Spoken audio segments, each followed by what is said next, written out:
It was a stormy, pitch-black night.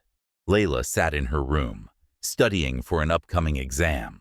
The clock read 1 a.m., and the house was eerily silent, save for the howling wind that pounded against the windows. The dim light from her desk lamp barely illuminated the room, creating an unsettling atmosphere. Suddenly, there was a faint knocking at the front door. At first, she ignored it, assuming it was just the wind playing tricks. But then, the knocking returned, louder, more deliberate. Uneasy, Layla turned her head slightly, her heart starting to race.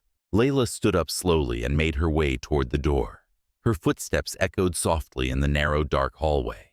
She hesitated as she reached the front door, her hand shaking slightly as she reached out for the handle, unsure of what awaited her. When she reached the door, she peered through the peephole, but all she could see was darkness.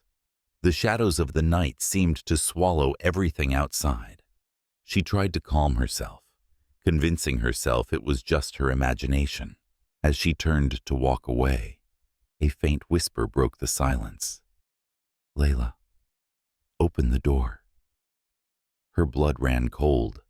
The voice was soft, almost pleading, but unmistakably coming from the other side of the door. She froze, unable to move, terror gripping her chest.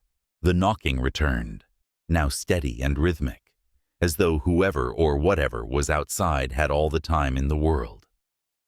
"Layla, please open the door." She backed away slowly, her face pale with fear.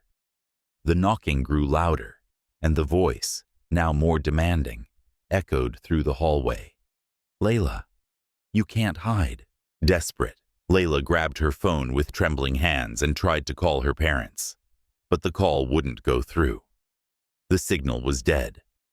She stared at the screen in disbelief as the knocking suddenly stopped.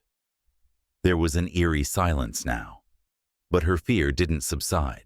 Then she heard it, the unmistakable creak of the back door slowly opening. The sound of heavy, dragging footsteps approached from behind her. Layla's heart pounded in her chest as she turned toward the back of the house, realizing with horror that she was no longer alone.